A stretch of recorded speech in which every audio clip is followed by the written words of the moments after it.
What's up, people of the internet? My name is Davicap, and we've got some more cards to go over, so let's dive right in. Alright, so Valve has revealed a few more cards. We have one new hero and two new never-before-seen spells. So we're going to start off with Lion. This hero has been teased a little bit in the past, but we finally have his full card and his ability and his just everything, the whole kit and caboodle. So drum roll, it is 6'5". Pretty pathetic. This guy is weak. His body sucks hard. 6'5" is, I think, actually probably the weakest black body that we know of in the game. 5, fortunately 5 is just enough to survive the huge number of 4 attack green heroes. So while 5 attack is very low, there's actually quite a few heroes that are going to require 2 hits or more to kill him. But still, I mean, you don't have Sorla Khan stats, you don't have Phantom Assassin stats, you don't have Lich stats, not even close. So Lion's body off the bat is pretty garbage. His ability is a 4-turn cooldown, deal 8 piercing damage to an enemy, or rather a unit. I guess you could also use this on your own units if you so wanted. But 8 piercing damage even is a boatload. At a 4-turn cooldown, you're really only looking to use this pretty much just once during an entire game. The odds of being able to use it twice are slim to nil, but I guess it will happen sometimes. But past that, man, 8 damage, it's pretty solid. It kills a lot of heroes in the game, completely unmodified. Even some of the red heroes are going to struggle against this because red relies so heavily on armor to tank the hits for them that this much piercing damage will be actually quite nasty. So the trick is going to, of course, having Lion alive when his ability comes off of cooldown, and a very sharp enemy player will very cleverly time his attacks, his kill spells on Lion such that he dies right as his ability comes off cooldown. Then you got to wait 2 more turns, and then you just don't get much mileage out of it. So he's definitely got some weaknesses, and I don't know, he's going to be tough to build around that because he's kind of counterable. His premier card is kind of lackluster. I mean, it might be strong, it might combo well with other mana gaining effects like Celemine's Favor or Aghanim Sanctum or Crystal Maiden, but past that, I don't know. It's just, I guess I should read the card, right? It's a 2 mana black spell. Give the enemy tower -2 mana this round and give your tower +2 mana this round. And Lion is literally drinking Crystal Maiden's tears and her spit. Kind of gross, but he seems to be into it. Basically, the 2 mana that you spend on the card gets offset by the 2 mana that you gain from the card. So you need to have the mana to spend, but after you spend it, it's basically a free card. And the benefit of it is that the opponent's tower has -2 mana, which is not super meaningful. I mean, obviously it could completely screw up their turn. It could prevent them from playing a card and delay that by 1 round, but it might not do that. It might not do that at all.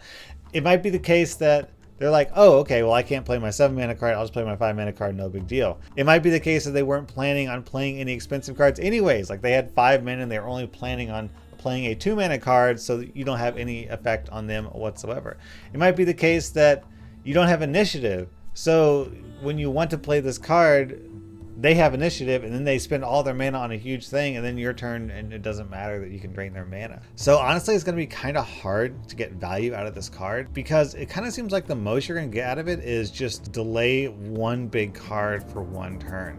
Maybe you'll interfere with some wombo combos, but it's so hard to predict. I mean, the stars have to align, much like the green card that we revealed yesterday, in order to get like real honest value out of this. So I just don't see this card being super meaningful. And even then, like, you still gotta draw this card, you draw the card and you play it, and you take -2, you give the tower -2 mana. I kind of would rather draw another card instead. Like, mana drain is okay, but can I just draw Steam Can or some other really useful black spell? And typically the way heroes work is that heroes with really good bodies have really weak cards, or vice versa. And I don't know, Lion kind of seems like he has a really weak body and a really weak card. but who knows, maybe mana draining is more useful than it appears. Maybe the 6/5 body is completely fine because his ability is so good.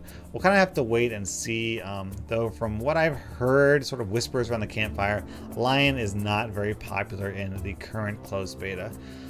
But you know, maybe he's got hidden potential. I would be lying if I said this card looks really strong, because it just doesn't. All right, so next up is Lightning Strike. This is a 2 mana blue spell that reads deal 6 damage to the enemy tower.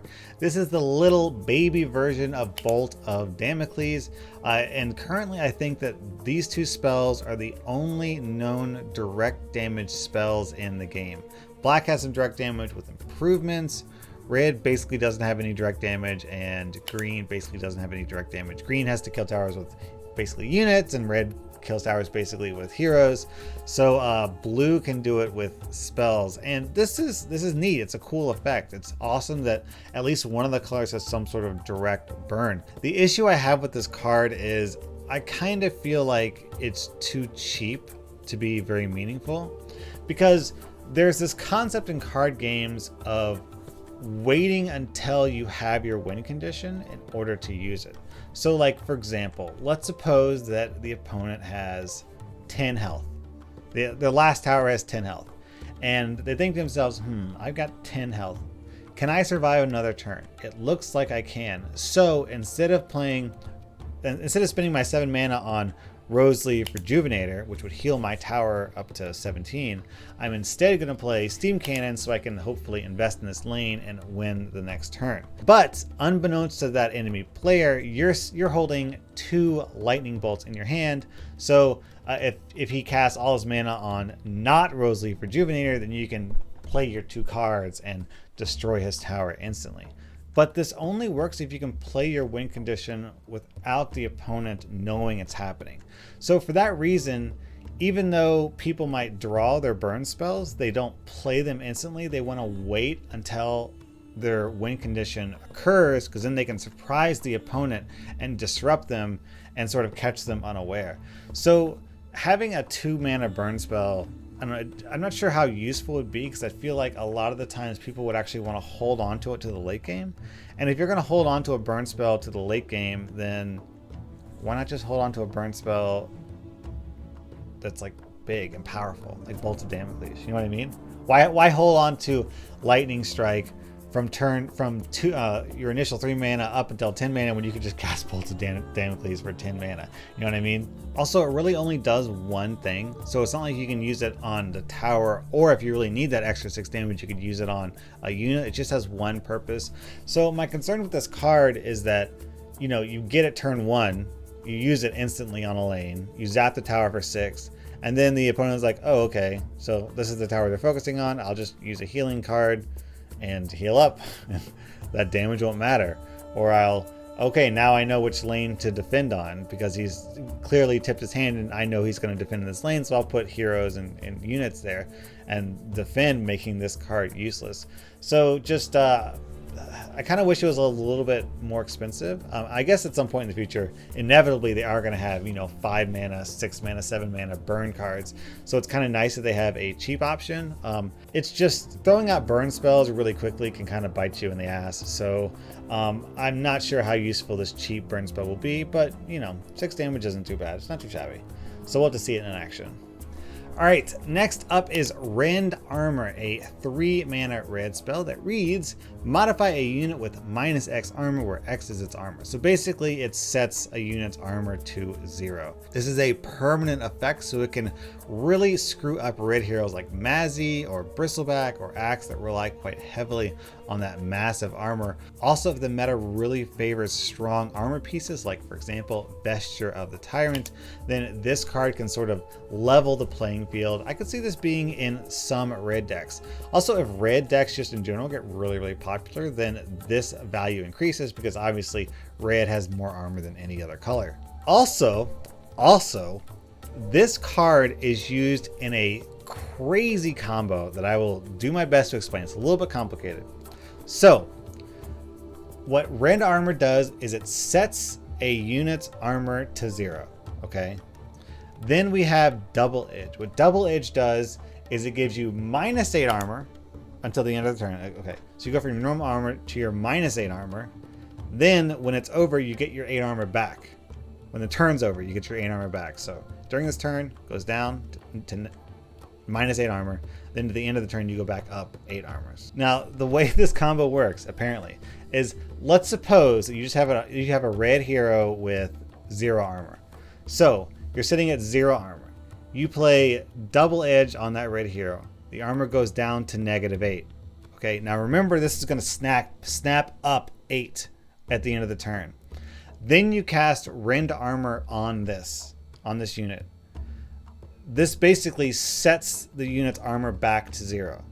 Now it goes to the end of the turn. Now remember that double edge at the end of the turn is going to snap back and gain 8 armor. So then at the end of the turn, it's going to snap up 8, giving that red unit permanent +8 armor. Permanently, right? Because double edge is returning it back to the default value, and the game thinks the default value is now +8. So essentially what this combo does is it allows you to double edge without the penalty, so +8 attack without the -8 armor, and it gives you a permanent +8 armor for the rest of the game.